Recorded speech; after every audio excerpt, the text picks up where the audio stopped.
everybody, and welcome back to Women Carry Knives. On the table in front of us, we are going to be taking a look at the Byrd Harrier tool. This is an awesome knife. I'm really becoming a fan of the Byrd and the Spyderco, mostly Spyderco. I don't have very many Byrds, but this is just a great knife. I'm really loving it. As you can see, it's got the black G10 handles, which are textured.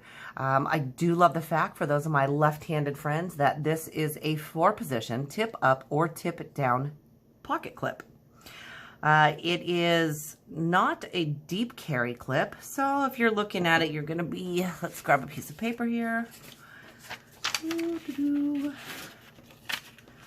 going to be looking at roughly, about 3/4 of an inch hanging out of your pocket, but it is not an uncomfortable knife to carry by any means. You have an 8CR13 MOV blade. It's got this gorgeous full flat grind. You have a textured finger choil, which I absolutely love. Also, this is available in plain, and you can also get the partially serrated one. Now, I'm not a fan of serration, so of course I do not have one. It is also a lockback. This has just been a fun knife to carry. I cannot flick this. Obviously it's stiff, but I can thumb roll it. You do have steel liners in there, and I really don't think you're going to be able to see that. If I can catch the light just right. Nope. Okay. But you do have stainless steel liners in there. Size-wise, I mean, this is a really good size knife. You do have jimping here on the top, which is just awesome. You can really choke up on this knife. I mean, with the jimping on here, with the texturing on the scales, you can really choke up this way. You can actually get your finger in on that finger choil and really get choked up on it. Let's do a few of the measurements here. So we actually have a 1, 2, 3 inch blade. Excuse me. It is closed. Let's see our closed length. Oh, duh, lock back.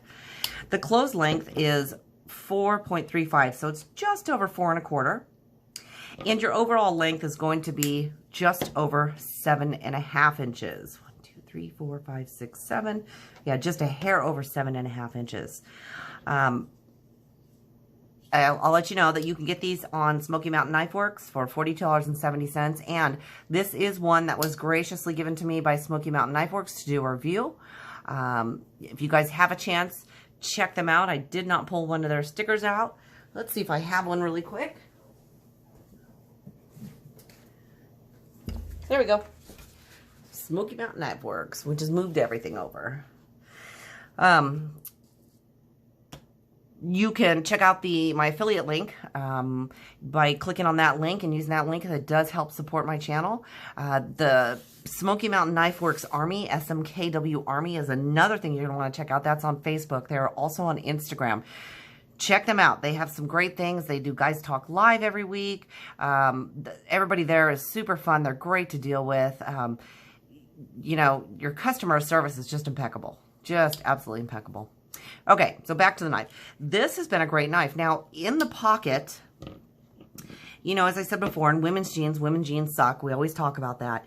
Now, you're looking at just over 1.5 inches from the highest point of your blade. So it is a bit wide in the pocket, but really this is a super comfortable back pocket carry also. And for those times when I don't have a front pocket, or maybe, I'm doing something where I don't want it in my back pocket, I will actually clip this on my waistband. So you can carry it that way. And for those of us ladies, we can also just drop it in our purses. You never know how many knives we might have on us, right, ladies? So this guy's been a little workhorse. I've really enjoyed it. It is super, we talk about the fact that I don't do a lot of hard use, but I mean, for the packages that I've cut, for the cardboard boxes that I've had to cut, the paper, every once in a while I do have to cut either rope or string at work. Not a problem. Not a problem at all with this. It is super sharp. Weight-wise, it's super light, so it's only 3.4 ounces for the size, but you know what? That's not bad. That's not bad for this size knife. Comfortably in hand, in any way, shape, or form you want to carry it. it just feels really, really good. So this is definitely one I would recommend. If you're a fan of Spyderco, this was their budget version, obviously. And, you know, for the budget version, I really enjoy it. I think it's really well worth it. It's a good knife. Now, you know, being that it is 7.5 inches, I would call it a little bit of a larger knife. In my hands, obviously, it's going to look bigger. In somebody like my husband's hands, it's going to look a lot smaller. So, you know, you kind of have to take your pick. But the feel of this knife in hand, like I said, is just great for everything that I've used it for. It has worked wonderfully. There's so many different ways you can hold it, choke up on it. You don't have to choke up on it. Definitely a great knife. So if you get a chance, you really need to check one of these out. Or, I mean, you know, heck, go ahead and click on that link there and just get yourself one. All right, you guys, thank you so much for joining me again. This has been a look at the Byrd Harrier 2. And if you have any questions or comments, go ahead and leave it down in the comments section. You know I love talking to you. If you're not a subscriber, go ahead and hit that subscribe button. I'd love to have you here all the time. And don't forget to check out one of the other videos if you have a moment. Thank you so much for joining me. Until next time.